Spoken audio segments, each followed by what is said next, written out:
সুবিদিত মাসগুলোতে হজ পর্ব সম্পাদন করতে হয়।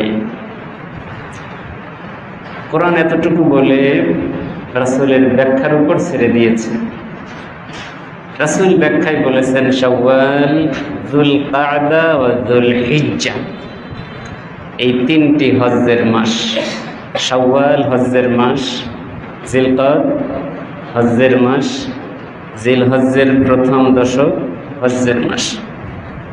আমরা হজ সম্পাদন করি জিলহজ মাসের 9 তারিখে, 10 তারিখে, 11 তারিখে, 12 তারিখে, শর্ত সাপেক্ষে 13 তারিখে। কিন্তু শাওয়াল হজ্জের মাস, জিলকদ হজ্জের মাস, এটার কি ব্যাখ্যা? ব্যাখ্যায় বলা হয়েছে, তাফসিরের কিতাবা দিতে পাবেন, ফিকার কিতাবা দিতে পাবেন, ফতোয়ার কিতাবা দিতে পাবেন। শাওয়াল হজ্জের মাস, তার মানে হজ্জের এহরাম বেঁধে শাওয়াল মাসে যাত্রা করা যেতে পারে। এই সুযোগ শাওয়ালের আগে অর্জিত হয় না। রমজান খুব ফজিলত আছে, খুব বরকত আছে। প্রথম দশক রহমতের, মধ্য দশক মাগফিরাতের, শেষ দশক জাহান্নাম থেকে মুক্তির। কিন্তু রমজান হজ্জের কেউ না। আপনি 27 তারিখ রমজানের 27 রাতে, কদরের রাত এটা মনে করে এহরাম বেঁধে রাখলাম, বিমানের ফ্লাইট যেদিন হয় হবে, বরকতের জন্য রমজান মাসে এহরাম। আপনার এহরাম হজ্জের এহরাম বলে গণ্য হবে না, কারণ রমজান হজ্জের কেউ না। এহরাম, হজ্জের এহরাম বাঁধা শুরু হয় শাওয়াল থেকে।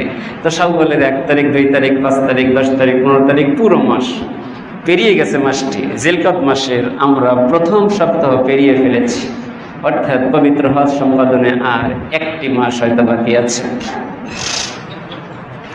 অনেকে গেছেন, অনেকে যাবেন। অনেক মুসল্লি আজকে এসেছেন যাদের ফ্লাইট এই সপ্তাহের মধ্যে। বলেছেন হুজুর আমরা হজ্জের তামাত্তু করব। হজ্জের তামাত্তু বিষয়টি একটু আলোচনা করলে ভালো হয়। আলহামদুলিল্লাহ, হজ 3 প্রকার। হজ্জে ইফরাদ, 2 নম্বর হজ্জে কিরান, 3 নম্বর হজ্জে তামাত্তু। হজ্জে ইফরাদকারীর সংখ্যা সবসময় কম থাকে। ওই জামানায় কম ছিল, এই জামানায়ও কম, আগামীতেও কম থাকবে। হজ্জে কিরান আদায়কারীর সংখ্যাও কম থাকে, সব জামানাতেই কম থাকে। কম ছিল, কম আছে, কম থাকবে। কারণ উভয় হজ্জে লং টাইম আপনাকে এহরামের সকল শর্ত শারায়েত মেনে চলতে হতে পারে যদি ফ্লাইট আগে হয়। যেমন ধরুন আমাদের দেশ থেকে সর্বপ্রথম যে ফ্লাইটগুলো গেছে তাদেরকে তো প্রায় 1.5 মাসের মতো অপেক্ষা করতে হবে।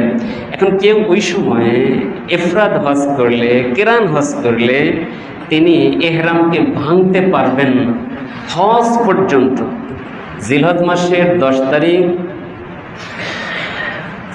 বড় জামরায় প্রস্তর নিক্ষেপ করে কুরবানি করার আগ পর্যন্ত উনি হালাল হতে পারবেন না।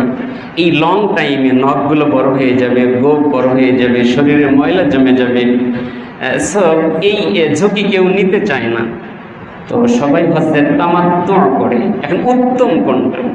বিশ্ববিখ্যাত ইমামুল ফিকহ, ইমামুল হাদিস, ইমামুল তাফসির ইমাম আবু হানিফা রাহমাতুল্লাহি আলাইহি উনি হজ্জে কিরানকে উত্তম বলেছেন। হজ্জে কিরানে কষ্ট বেশি। আর একটা হাদিস আছে, আজরুকুম আলা কদরি নসবিকুম, রাসূলের হাদিস, আজরুকুম আলা কদরি নসবিকুম, তোমাদের সওয়াব দেওয়া হবে আমলে কষ্টের আধিক্যের ভিত্তিতে। একজন 2 রাকাত নামাজ পড়লো, প্রথম রাকাতে সূরা আর রহমান তেলাওয়াত করলো, দ্বিতীয় রাকাতে সূরা ওয়াকিয়া তেলাওয়াত করলো। মোটামুটি 25 থেকে 30 মিনিট সময় ব্যয়িত হওয়ার কথা। তার পাশে আরেকজন দাঁড়াইলো, প্রথম রাকাতে সূরা ফালাক, দ্বিতীয় রাকাতে সূরা নাস। 3 থেকে 4 মিনিটই যথেষ্ট। 2 জনের সব সমান। প্রথম ব্যক্তি লম্বা কিরায়াত করেছেন, অনেক সময় দিয়েছেন নামাজের মধ্যে। রাসূলের বক্তব্য, আজরুকুম আলা কদরি নসবিকুম, ইবাদতে সওয়াব হয় কষ্টের আধিক্যের ভিত্তিতে। সুতরাং হজ্জে কিরানে যেহেতু কষ্ট বেশি, অর্থাৎ হজ্জে কিরান হলো মিকাত এবং তার পূর্বস্থান থেকে ওমরা এবং হজ্জের একসঙ্গে নিয়ত করে রওনা দিতে হয়।